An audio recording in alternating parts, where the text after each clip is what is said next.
The night before our trip, the air in my apartment felt heavier than usual, the kind of stillness that presses against your chest.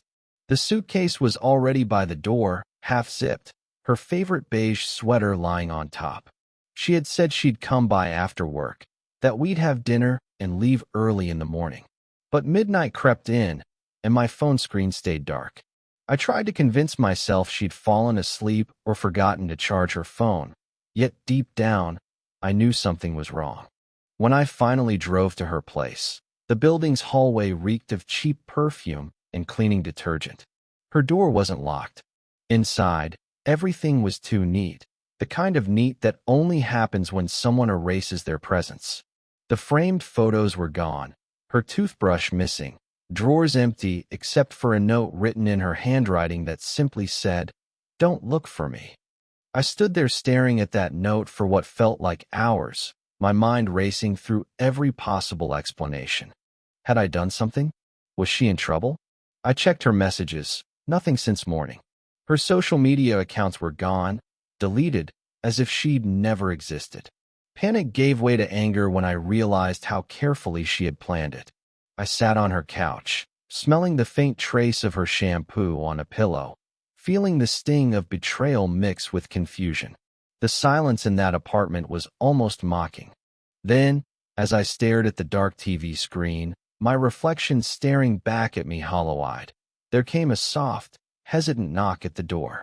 It wasn't her. It was her sister. She stood there shivering in an oversized coat, eyes swollen as if she'd been crying for days. "You shouldn't be here," she whispered, her voice breaking. I wanted to ask what she meant, but she pushed past me, scanning the empty room. "She's gone, isn't she?" she said, and when I nodded, she closed her eyes and muttered something under her breath, something that sounded like, "It's happening again." That phrase lodged itself in my mind like a splinter. Again? When she finally sat down, she looked at me with a mix of pity and guilt. "There are things you don't know about her," she said quietly. "Things I can't explain here." She reached into her coat and pulled out a folded piece of paper, worn at the edges. It was a letter, written in the same handwriting as the note I had just found, but this one was longer. "She left this for me. I wasn't supposed to show anyone, but you deserve to see it." My hands trembled as I unfolded it. The first line hit me like a blow. "If you're reading this, it means he's found me again." I looked up at the sister, stunned. "Who's he?" I asked, my voice louder than I meant it to be. She only shook her head. "Not here," she said again, glancing nervously at the window. They could be watching. Her paranoia made no sense, yet there was something in her tone that made me stop arguing. She stood, pacing the room like a trapped animal. "She told me to go where she was supposed to go with you," she continued. "The place you planned together. She said I'd understand everything once I got there." It sounded insane, but at that point, I had nothing left to lose.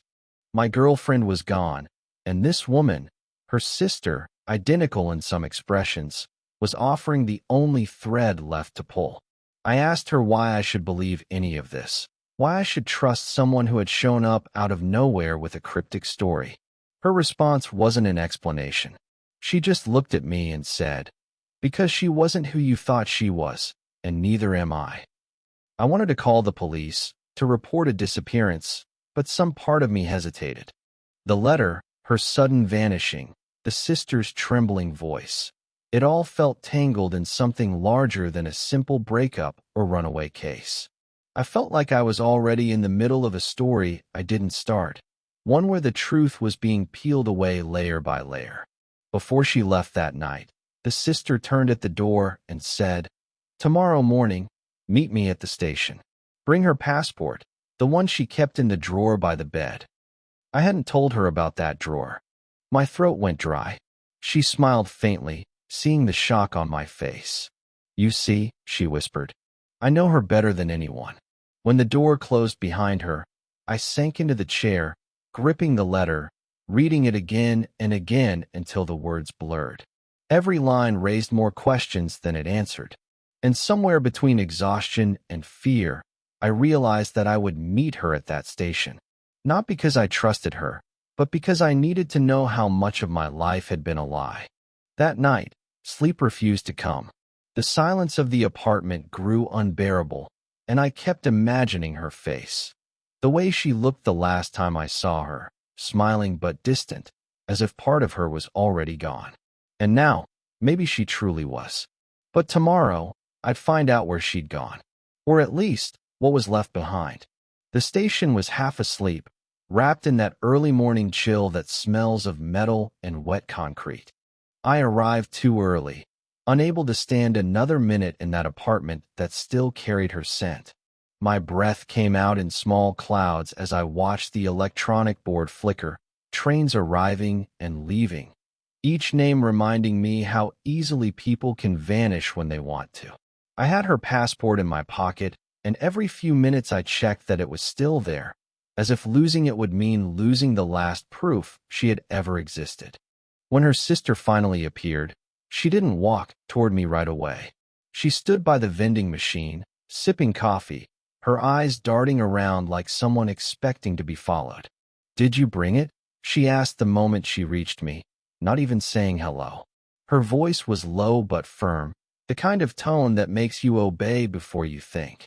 I handed her the passport, watching her thumb trace the cover slowly. "Good," she said. "Then we can go." "Go where?" I asked, and she turned toward the ticket counters. "The same place you two planned to visit." She left something there for me to find. I almost laughed, not because it was funny, but because of how absurd it sounded, like I was following a ghost through her own story. "You're saying she left something for you to find, but not for me?" I asked. She gave me that look again, the one that made me feel like I was missing something obvious. "You'll understand soon," she said quietly, "but you might not like what you find." We boarded the train together, sitting across from each other. The rhythmic clatter of the wheels filled the silence between us. She watched the countryside blur by, her reflection flickering in the window, so much like her sister's that I had to look away. "You two were close?" I asked finally, and she smiled without warmth. "Close isn't the right word. We shared things most sisters wouldn't. Memories. Mistakes. Faces." That last word lingered like smoke. I was about to ask what she meant when she reached into her bag and pulled out an old Polaroid. It showed two girls, maybe 12 or 13, sitting on a swing. They looked identical. But in the corner of the photo, someone had written a date. The year didn't make sense. It was 10 years before either of them should have been born. "You see now why it's hard to explain," she said, folding the photo before I could study it. "Our mother wasn't who you think she was either." Her tone was so calm it made my skin crawl. I tried to reason with her, to get something solid, but she only leaned forward and whispered, "Your name isn't in her letter by accident." That sentence made my stomach twist. "What do you mean?" I demanded, but she only looked at me with that same eerie calm. "You think you met her by chance," she said, "but she told me she was watching you long before you even knew she existed." I almost laughed again, but the sound came out wrong, hollow. "That's ridiculous," I said. "Why would she watch me?" She shrugged, eyes flicking back to the window. "Because you remind her of someone." The train slowed, the brakes screeching as the small coastal town came into view. She stood up, shouldering her bag. "This is where it starts," she said. The platform was nearly empty, just the sea breeze and a few gulls crying overhead. We walked through narrow streets until we reached a small inn by the water. She didn't hesitate. She went straight to the reception desk and asked for a key under her sister's name. The old man behind the counter looked confused, then nodded slowly and handed it to her. "She told me you'd come," he said. When the door to the room opened, the first thing I noticed was the faint smell of her perfume. The bed was neatly made, and on the desk lay a single envelope. My heart thudded as the sister picked it up. She didn't open it right away. Instead, she looked at me and said, "Before we read this, I need to know something. How much do you love her?" It was such a strange question that for a moment I didn't answer. She repeated it, softer this time, but with something dangerous in her eyes. "Enough to forgive her," I said finally, "no matter what she's done." She nodded as if she'd expected that answer, then tore open the envelope. Inside was another photograph. The same coastal town, same inn, but taken years earlier. And standing beside the seawall was me, or someone who looked exactly like me. The room went completely still. I felt the blood drain from my face as I stared at the picture. My hair, my clothes, my expression, everything was identical except for the date written on the back. It was taken 3 years before I ever met her. She turned the photo toward me and whispered, "Now do you see why she ran?" I didn't answer. I couldn't. Because for the first time, I wasn't sure if I wanted to know what came next. The storm started just as we returned from the shore, rain drumming against the windows of the small inn room like restless fingers. The sister had taken the photograph of the man who looked like me and tucked it into her coat pocket, as if afraid the air might erase it. I couldn't stop staring at that pocket, knowing whatever answers I wanted were hiding inside. She pretended not to notice and turned her attention to the drawer beneath the desk, rummaging through its contents with a confidence that made me wonder if she had been here before. "She said it would be here," she murmured, pulling out an old tin box the color of dried blood. Inside were several folded pages, yellowed and stiff, tied together with a piece of string. She untied the bundle and spread the letters across the desk. Each one began with the same opening line, "To the one who still believes me." The handwriting was her sister's, but shakier, almost frantic. The first few letters spoke of fear, of being watched, of someone following her shadow to places only she should have known. But then the tone shifted. In the later ones, the sentences became colder, almost methodical, as if she had accepted something inevitable. What unsettled me most were the small details she mentioned: a scar on my shoulder, a phrase I used when nervous, the way I always rubbed my temple when thinking. She described me with a precision that went beyond familiarity, beyond love. It felt like surveillance. When I looked up, the sister was watching me. "Do you believe her?" she asked softly. I didn't answer. My throat was dry, and my pulse beat against the back of my neck. "These letters," I said, "they talk about me as if I'd done something to her. But I haven't." She tilted her head slightly, studying me with a faint, unreadable smile. "Haven't you?" she whispered. "You'd be surprised how easily people hurt others without realizing it." She sat beside me, her shoulder brushing mine. The scent of her perfume was the same as her sister's, and for a moment I almost forgot which woman was which. Her hand moved close enough that I felt its warmth through my sleeve.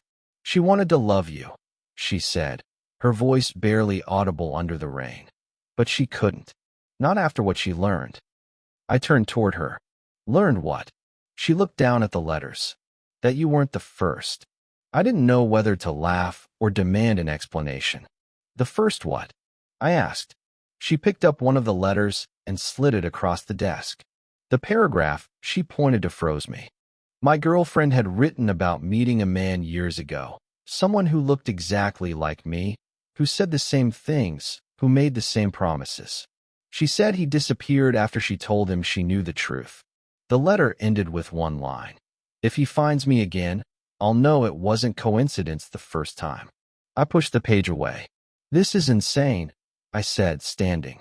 "I don't know who that man was, but it wasn't me." She didn't move. Her calmness only made my panic worse. "Then why does she describe you perfectly?" she asked. "Even the words you used on your first date?" I didn't have an answer. The air in the room thickened with the smell of rain and suspicion. My reflection in the mirror behind her looked unfamiliar, tired, distorted, almost foreign. She stood slowly, walking toward me until we were inches apart. "Maybe she wasn't afraid of you," she said. "Maybe she was afraid of herself, of what she became around you. Maybe that's why she left." Her hand rested on my chest for a second too long, then withdrew. "But she wanted me to find you. She wrote that too." "Why?" I asked, the word barely leaving my mouth. She smiled then, small and sad. To finish what she couldn't. Before I could respond, she gathered the letters and tucked them back into the box. We'll go to the lighthouse tomorrow, she said. That's where she said the last truth would be waiting. She placed her palm on the lid of the tin box, as if sealing something sacred. Until then, try to rest. But that night, I couldn't. The letters played in my head like a looping whisper, each sentence blending into the next until I couldn't tell her words from my own thoughts. I kept asking myself one question I couldn't silence. If she had written these letters long before we met, how could she have known the exact things I hadn't yet done? When I finally looked out the window, I saw her sister standing in the courtyard below, her face tilted toward the storm, unmoving, as if listening to something only she could hear. And in that moment, I wasn't sure anymore who I should be afraid of, the woman who vanished, or the one who came in her place. The morning broke gray and heavy, the kind of light that makes everything look a little blurred, as if the world itself is still deciding what to reveal. The sister and I left the inn without speaking much, each step on the slick cobblestones echoing louder than it should have. She walked ahead, her movements confident but unhurried, as if she had already walked this path before. The road wound through narrow streets lined with shuttered houses, leading down toward the docks where the smell of salt and diesel filled the air. She said the lighthouse was only a few miles along the coast, reachable by an old trail that ran parallel to the cliffs. We rented a small car, though she insisted on driving. The rain had stopped, but the windshield was streaked with fog that refused to clear. The silence between us felt heavier than the weather. I tried to start a conversation, asking if she'd ever been here with her sister before, but she only smiled faintly and said, "Not with her." I wanted to ask what she meant, but something in her tone made me let it go. The road narrowed, twisting through patches of mist where even the sea disappeared from view. I caught her glancing at me in the rearview mirror more than once, though she pretended not to. After a while, she pulled off to the side of the road and pointed toward a small cafe perched above the cliffs. "We should stop," she said. She liked this place. Inside, the cafe smelled of coffee and damp wood. An old man behind the counter looked up as we entered, his eyes narrowing slightly when he saw her. "Back again?" he asked. She nodded, and his expression softened. "You look just like her," he said quietly. My chest tightened. "Like who?" I asked. The man gave me a puzzled look. "The woman you came here with last time," he said. "She said you were married." I froze, unable to find words. The sister's hand brushed my arm lightly, as if to steady me. "He doesn't remember," she said quickly, and her voice carried a strange calm. The man frowned, but said nothing more. When we sat down by the window, I could feel my pulse in my throat. "What was that?" I asked, trying to keep my voice steady. She didn't look at me when she answered. "Maybe she was here with someone who looked like you. Maybe that's what she meant in the letters." The longer we sat there, the more I felt the walls closing in. I tried to focus on the sea, but movement caught my eye. A figure outside, half hidden by the fog, standing near the car. Too far to make out details, but the posture felt familiar. When I looked again, the figure was gone. I told her what I saw, but she only stirred her coffee slowly. "You think someone's following us?" she asked, almost amused. I nodded. "Then let them," she said. "Maybe they're supposed to." We left soon after, following the narrow dirt trail that led toward the cliffs. The air grew colder, the wind sharper, carrying the distant cry of gulls. As we walked, she began telling me stories about their childhood, small details, like the way her sister used to hum when she was nervous, or how they'd switch clothes to confuse teachers. Her voice softened when she spoke of her, and for a moment, I saw the grief beneath the composure. "You loved her," I said quietly. "Of course," she replied, then turned to look at me. "But love changes shape when someone disappears, doesn't it?" By the time we reached the lighthouse, the sun was already fading into the sea, turning the clouds into streaks of copper and gray. The place looked abandoned, its door chained, windows boarded up. She ran her fingers along the rusted lock. "She said to come here," she murmured. "So we will." She pulled a small key from her pocket, one that fit perfectly into the padlock. The door creaked open, releasing a gust of stale air. Inside, the smell of salt and decay was overwhelming. Dust floated through the dim light like drifting ash. We found a narrow staircase leading up to the lantern room. Halfway up, I noticed carvings on the wall, initials, dates, phrases etched by hand. One of them stopped me cold, my own name, carved deep and deliberate, next to hers.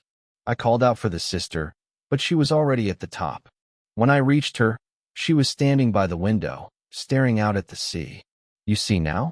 she said without turning. "You've been here before."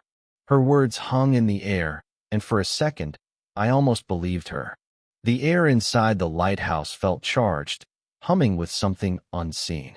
I took a step closer, but before I could speak, the door below slammed shut with a force that shook the metal stairs. We both froze. Then came the sound of footsteps, slow, deliberate, echoing up from the base of the tower. She turned to me, eyes wide but not surprised. "He's here," she whispered. And for the first time, I wasn't sure whether she meant her sister's pursuer or me. The echo of those footsteps never really stopped. It just faded into the groan of the wind that circled the lighthouse. We stood listening, trying to decide whether what we heard was real or only the building settling around us. The sister gripped the railing so tightly that her knuckles turned white. When nothing else came, she exhaled and said we should keep going. The narrow stairway led us to a small room tucked beneath the lantern deck, a space crowded with crates, broken lenses, and the stale smell of seaweed and oil. A single bulb flickered weakly from the ceiling, revealing a table covered in dust. On it lay a photo album wrapped in a piece of burlap. She opened it carefully, and a puff of gray dust rose like breath. The photographs inside were sun-faded, their edges curled from salt air. Most showed the lighthouse through the years, different keepers, maintenance crews, storms. But halfway through, the pattern broke. There was a picture of two young women standing on this same balcony, their faces turned toward the camera. One of them was clearly her sister. The other was me, or someone who could have been my twin. Same posture, same tired eyes. I felt a cold rush crawl up my spine. "That's impossible," I whispered. She didn't answer. We flipped through more pages. The same man appeared again and again, with townspeople, on the pier, even at the cafe where we'd stopped earlier. In one photograph, he was leaning against the car that now waited outside. The license plate matched. I looked at the date stamped in the corner. It was from 4 years before I'd ever come to this town. The sister touched the picture gently, tracing the outline of the man's face. "He was here with her," she murmured, "and she said she could never forget him." I tried to reason it out, to find some explanation that didn't feel insane. Maybe he was a relative, someone who shared my features. Maybe she had been obsessed with him and looked for echoes of him in me. But the logic fell apart when I saw the last photo, tucked in the back of the album. It was taken inside a small room, the same one we were standing in now. The walls matched, the cracked window pane, even the pattern of rust on the railing. The man in the picture held a camera up to his eye, capturing his own reflection in the glass. Behind him, barely visible, stood the two sisters, one smiling, the other watching him with unmistakable fear. I stared at the image until my vision blurred. "Who took this?" I asked. She shook her head slowly. "No one knows. It was sent to our mother years ago. She thought it was a warning." She closed the album and stepped back, pressing her palms against her temples as if the memories were pounding inside. She used to say history repeats itself until someone ends it. Lightning flared outside, filling the room with a sudden white glare. For a heartbeat, the glass reflected both of us, and in that reflection, I could swear there was a third figure standing just behind me. I spun around, but the space was empty. The sister laughed softly, the sound brittle. "You saw it too," she said. "He never really leaves." I wanted to get out, to breathe air that wasn't heavy with ghosts of faces and names. But she caught my sleeve. "If we leave now, you'll never know which one you are," she said. The words hit like ice. What are you talking about? She opened the album again and pointed to the earliest photograph, the one of the lighthouse keepers. Look at the signature on the back. It was faded but still legible. My full name, written in the same looping handwriting I'd seen on my own identification papers. For a long time, neither of us spoke. The wind howled through the broken panes above us, shaking the entire tower. I felt the floor tilt slightly, as though the building itself had grown restless. Someone's playing a trick, I said finally, forcing the words out. Old photographs, forged signatures, it's easy to fake. She didn't argue. She only picked up the camera that sat on the table, its film compartment still half open, and said, "Then take a picture. Maybe you'll believe what develops." I hesitated but lifted the camera. The flash went off, flooding the room with white for an instant. When the afterimage cleared, she was no longer standing where she had been. The bulb above flickered once, then died, plunging everything into the color of the sea at night. I called her name, but only the wind answered, rattling the photo album's pages. I turned the camera toward the door and pressed the shutter again. Somewhere below, the footsteps started once more, slow, deliberate, climbing toward me. And this time, I was certain they were not mine. Wind hammered the glass of the lantern room, each gust rattling bolts that sounded ready to tear free. The beam no longer turned. The old motor groaned once and died, leaving only the pulse of the storm. I called her name again. Nothing. My voice bounced down the spiral stair, swallowed by the dark. Somewhere below, metal scraped against stone, slow, deliberate, like a shoe dragging along each step. I gripped the railing and began to descend, the flashlight trembling in my hand. Every footstep I took was answered by another, half a beat late. The lower landing smelled of salt and rust. Rain slipped through cracks in the walls, tapping against the floor in irregular rhythms. The camera I had used lay where I dropped it, its back still open. I picked it up, checking the last frame, but the film was gone. The realization hit me just as the door to the supply room creaked. A shadow crossed the beam of my light, followed by her voice, soft, almost tender. "You shouldn't have come after me." She stepped out slowly, hair damp, eyes reflecting the thin slice of light from the torch. "You scared me," I said, my breath shallow. She smiled faintly. "That's what you said last time." The words made no sense, but her tone carried the quiet certainty of memory. She reached into her coat and pulled out the developed photograph. The image was still wet, chemicals streaked like tears. In it, I stood exactly where I was now, flashlight raised. But behind me, she was smiling with her head resting on my shoulder. "I don't understand," I whispered. "When did you?"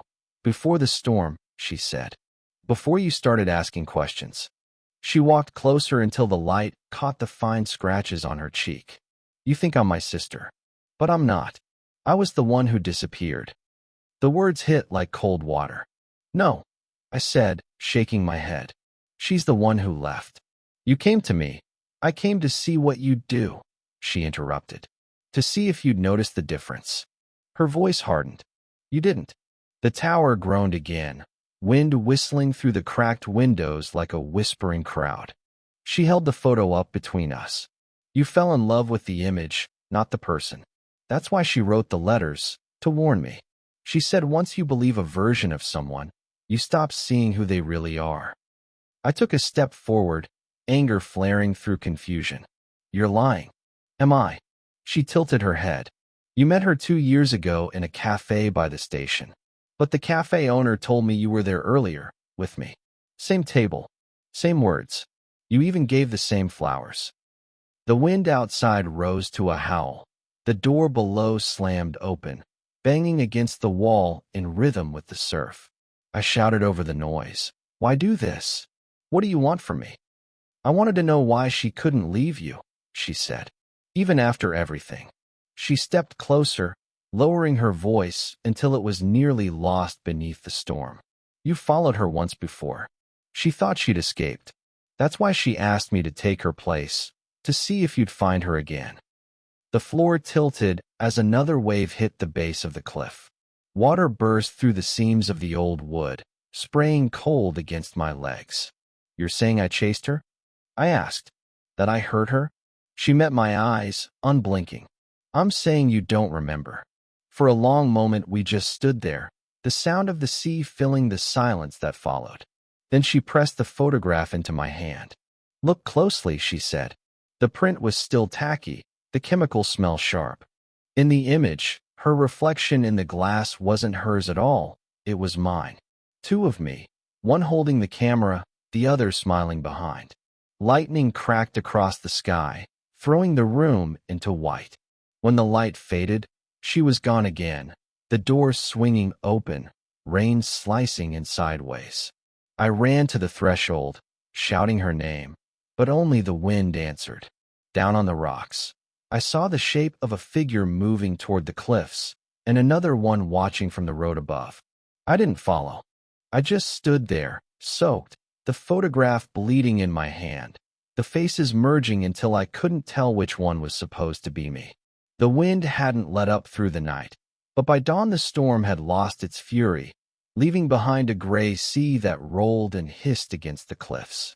I followed the path down from the lighthouse, the wet stones slick beneath my shoes. She was ahead of me, her coat whipping in the wind, the same coat she had worn the night she appeared at my door.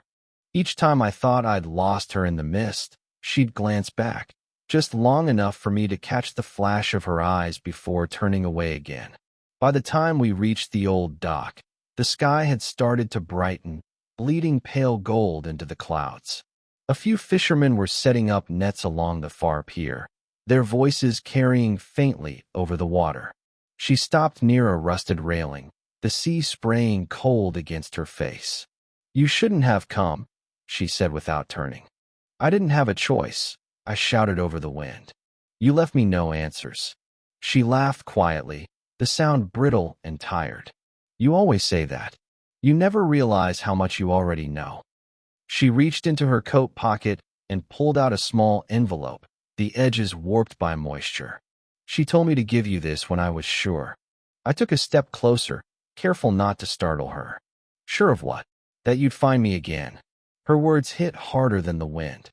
I didn't find you, I said. You came to me. That's what you remember, she replied, eyes fixed on the horizon. But memory is a trick. You follow a path enough times, and it convinces you it's the first. The fishermen shouted something in the distance, the clatter of their crates cutting through the tension for a moment. She turned to face me then, her expression stripped of any disguise. The resemblance to her sister was still there, but faint, like a fading photograph. Her eyes were colder now, more certain. You want the truth? She said. You were part of it. All of it. The surveillance, the stories, the experiments she tried to bury. You were never just her lover. You were her subject. I almost laughed, but the sound came out hollow. That's insane. She shook her head. You think it's coincidence you look like him? The man in those photographs? You were chosen because you did. Because she needed to know if what she felt could repeat. I stepped closer, anger and confusion mixing into something sharp.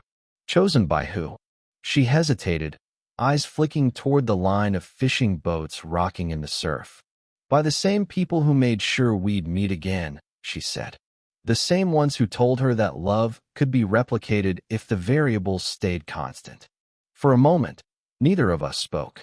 Only the wind filled the silence, tugging at our clothes, carrying the smell of salt and iron. She held out the envelope again. Inside is her last confession. Everything she did, everything you were to her. Read it if you can.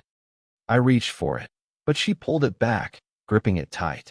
There's one thing you should know before you open it, she said. She didn't run from you because she hated you.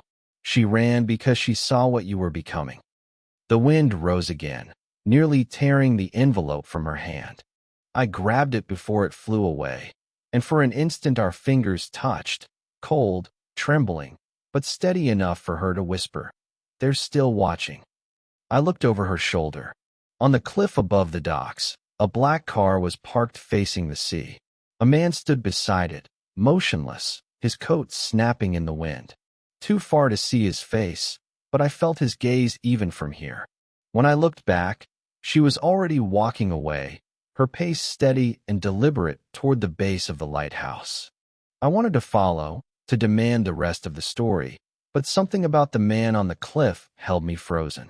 He raised a camera, an old one, identical to the one I had found in the lighthouse, and pointed it toward me. The flash burst like lightning, bright and final. The envelope in my hand felt suddenly heavier. I didn't open it. I couldn't. The sound of the sea faded behind me as I turned toward the road, the light from the camera still burning in my eyes. For a long moment, I thought I heard her voice carried on the wind. "It's your turn to remember." When I finally looked down, my reflection stared back from the wet paper of the envelope, and for the first time, I wasn't sure whose face it really was. I returned to the lighthouse before noon, following the same narrow road that wound along the cliffs. The sea had calmed, but mist still drifted in slow ribbons across the rocks, blurring the horizon. The envelope felt heavier with every step, its paper damp from the spray. Inside the tower, the air was stale and cold. I shut the door behind me, sealing out the sound of the waves, and stood for a long time staring at the rusted stairs. Every creak echoed like a memory. Up in the lantern room, the light had gone out completely, leaving only the dull glow of the overcast sky. I sat by the window and tore the envelope open. Inside were several documents, typewritten on thin paper, the edges yellowed with age. At first glance, they looked official, pages stamped with seals from some university department I'd never heard of. The heading read Replication Study, Emotional Imprinting Through Controlled Interaction. My name appeared halfway down the page, followed by words that made my stomach tighten. Primary subject. Phase 3 initiated. The report described sessions, observations, and recordings that mapped every detail of my life with her. The first meeting, the trip we planned, the arguments.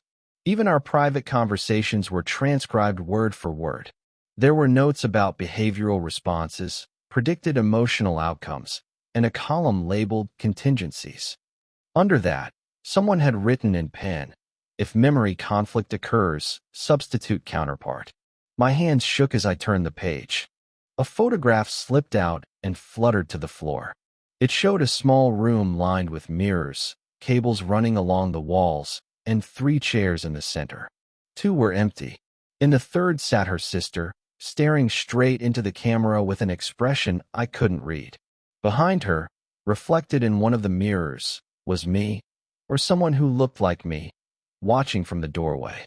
The caption on the back was dated months before I ever met either of them. I felt the room tilt around me. The storm outside had died completely, leaving the air thick and still. I flipped through the rest of the papers. The final page was a letter written in her handwriting. "You were never supposed to find this. They promised I could start over once you believed it was real. But it was all data, every smile, every argument, every word I whispered. When they told me to end it, I ran. When they sent her, I knew it was too late." A sound broke the silence. A single knock at the base of the lighthouse, sharp and deliberate. I froze, listening. Another knock followed, slower this time. I gathered the papers and stuffed them into my coat, my pulse drumming in my ears. The knock stopped, replaced by the faint scrape of metal against the lock. Someone was trying to open the door. I moved to the window, looking down through the fog. The black car was back, parked at the edge of the path. The same man stood beside it, his head tilted upward toward the tower. He wasn't holding a camera this time. He held a small tape recorder, pressing the button so that his voice carried faintly up through the wind. "You shouldn't have read it," he said. "It ruins the experiment." The words echoed up the stairwell. I backed away from the window, heart pounding. Below, the hinges groaned. The door gave way with a dull clang. Footsteps began climbing, measured, unhurried. I shoved the documents into the crack behind a loose panel near the wall and waited, every muscle tense. When the footsteps reached the final step, I expected the man. Instead, it was her. The sister. Her hair was soaked, her face pale but steady. "They're gone," she said quietly. "You won't see them again. I made sure of it." She walked toward the desk and picked up the empty envelope. "You read it all?" I nodded. Enough to know it wasn't love. Her eyes softened. Maybe it was. Maybe that's why they failed. She looked out the window toward the sea. They wanted to see if feelings could be copied. But you can't measure what refuses to die. I didn't know what she meant until she turned back to me, her expression suddenly fierce. "They used both of us. I took their files. Every recording, every transcript. It's over for them."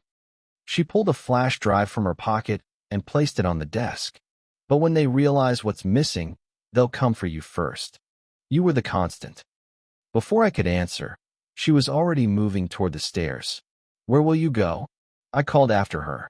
"Somewhere they can't repeat us," she said, and the echo of her footsteps faded down into the hollow tower. When I looked at the flash drive, a small label on it caught my eye. "Replication Study, Subject Record Number 02. I stared at it until the wind picked up again, whispering through the cracks in the window frame like a voice I almost recognized. The storm finally broke that night. I stayed in the lantern room, watching the waves hammer the rocks below until the sea turned black again. The flash drive sat on the desk beside the stack of damp papers, a small piece of plastic that now carried the weight of 2 lives.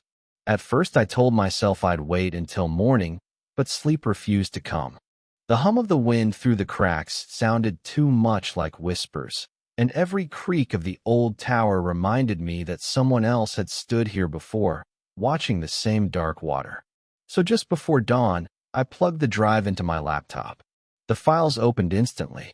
Folders labeled Trial 1, Trial 2, Replication Logs. Each contained recordings, video, audio, reports. The first clip loaded automatically. On the screen, a room I didn't recognize, sterile, white, filled with the faint buzz of fluorescent lights. 2 figures sat opposite each other at a table. One was her sister, younger, her hair tied back, eyes distant. The other was me, or at least the same man from the old photographs. He spoke gently, asking about dreams, memories, triggers. His tone wasn't that of a lover. It was the calm precision of a scientist. I scrolled through the metadata at the edge of the frame. The interviewer's name froze my breath. Dr. Elias R., followed by my own surname. My father's. The timestamp on the recording was 15 years old. The next file played automatically. The camera shook slightly as if handheld. This time the woman in the frame was my girlfriend, the real one. She sat in what looked like the same room, speaking to someone off-screen. "It worked," she said softly. "He doesn't remember. None of them ever do." The unseen voice asked, "Do you still feel anything for him?" She hesitated. "Sometimes I think I do. That's what scares me." The screen flickered and cut to black. I sat there for a long time, listening to the laptop's fan were under the wind's low hum. My pulse thudded behind my eyes. All at once the fragments connected. The repeated words, the déjà vu, the photographs, the missing years in my father's research I was never allowed to read about. The study wasn't just about emotional replication. It was about inheritance, testing if identity itself could carry forward through memory conditioning. I wasn't a random subject. I was continuing an experiment that had begun before I was even born. Footsteps climbed the stairs again, softer this time. When she appeared in the doorway, her face was set in that calm expression I'd learned to fear. "You opened it," she said. "I had to." She walked over, glancing at the screen. "Then you know everything." "Not everything," I said. Only enough to understand why she ran. Her gaze fell to the photograph lying beside the keyboard, the one from the study room with the mirrors. She touched it lightly. She wanted to stop it, she said. She thought if she disappeared, they'd give up. "And you?" I asked. "I wanted them to pay." She took a breath, her voice steady but cold. "So I gave them something they couldn't erase, a truth they'd have to destroy to hide." "You." It took me a moment to realize what she meant. "You leaked the data?" Not yet, she said. I needed to know which side you were on first. Her eyes met mine. Will you help me expose them, or keep pretending this was love? The lighthouse groaned around us, the wind pressing hard against the windows. I looked back at the monitor, at the still frame of my father's name, and felt something inside me tilt. If this goes public, I said, they'll come for us both. They'll erase everything, including what's left of her. She's already gone, she said quietly. But they're not. And you're proof they failed. Don't you want revenge? Her words hit the air like static. For the first time, I realized how calm she was. Not angry, not grieving, just certain.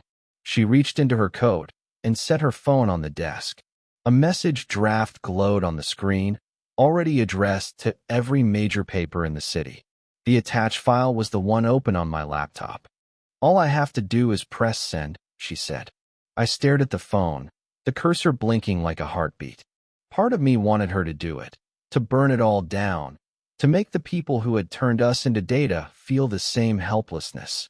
But another part, quieter and heavier, couldn't let go of the idea that some things, once exposed, can't ever be undone. Without thinking, I closed the laptop. Not yet, I said. Her hand hovered over the phone, fingers trembling just enough to betray hesitation. Then you're no different than them, she whispered. She picked up the device, stepped back toward the stairs, and added, if you won't end it, I will. The echo of her footsteps faded down into the darkness. I followed to the landing, but she was already gone. Only the door at the base of the lighthouse swung open, the wind scattering papers across the floor. Among them was a single printed page from the files. The heading read Replication Study, Phase 4 Approval Pending. Underneath was a date, tomorrow. By morning, the storm had dissolved into a silence so complete it felt wrong. The sea lay flat and colorless beneath a pale sky, the lighthouse casting no shadow at all. I woke on the floor beside the desk, the laptop still closed, the flash drive gone. Papers were strewn across the planks like driftwood. The last page, the one dated tomorrow, clung to the window pane, pressed there by the damp wind. I peeled it away and read the small print at the bottom. Testing site, coastal facility, Northern Pier, 8 o'clock. The clock on the wall read 7:15. The road to the pier was nearly empty. Mist curled around the headlights, and for the first time in days the air carried no salt, no rain, only the sterile chill of metal and distance. I found her standing near the gate of the old warehouse complex, her hair tied back, her coat buttoned to the throat. She didn't look surprised to see me. You shouldn't have come, she said. You said the same thing the night she disappeared. I held out my hand. Give me the drive. She left it with me for a reason. Her voice was steady, but her eyes betrayed exhaustion. They're inside, finishing what your father started. Do you really want that to go on? I want to end it, I said, but not by becoming them. For a moment, the only sound was the low hum of the generators behind the fence. Then she smiled, a sad, knowing curve of her mouth. You already did. She stepped closer, slipping something into my pocket. A phone. Its screen was cracked, a message half-typed across it. If you're reading this, it means she chose you instead. I looked up, but she was already walking toward the gates. 2 guards stood there, speaking into radios, and before I could move, she shouted, "It's done," and threw the flash drive over the fence. The guards turned, startled, as an alarm blared.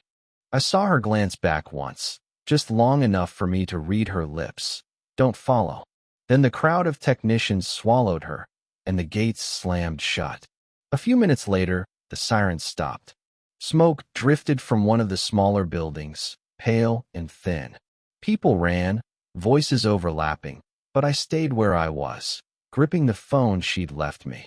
On its screen, a new notification appeared. Upload complete. When the news broke later that afternoon, the story spread faster than anyone could contain it. Files from the replication study had leaked to every major outlet. Video interviews, names, dates, government memos. Every person tied to the project was identified. The investigation began within hours. My father's name was among the first released. That night, I returned to the lighthouse. The interior smelled of rain and dust again, almost peaceful. I climbed to the lantern room and sat beside the window where it had all begun. The sea was calm, the sky clear for once. On the desk lay a single envelope, dry and untouched. I recognized her handwriting instantly.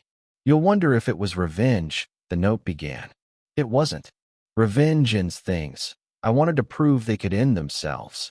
If they rebuild, let them remember what it costs. And if you ever start to forget, come back here.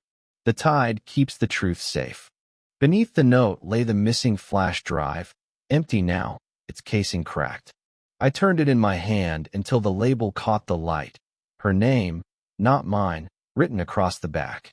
I don't know how long I sat there, listening to the wind slide through the gaps in the glass, but eventually the horizon began to fade into dawn again.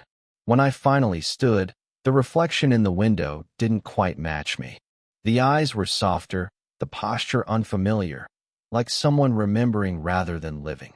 I reached out, touched the cold glass, and the reflection did the same, perfectly in sync. Then I walked out, leaving the door open so the air could move freely again. Outside, the sea was starting to rise with the morning tide.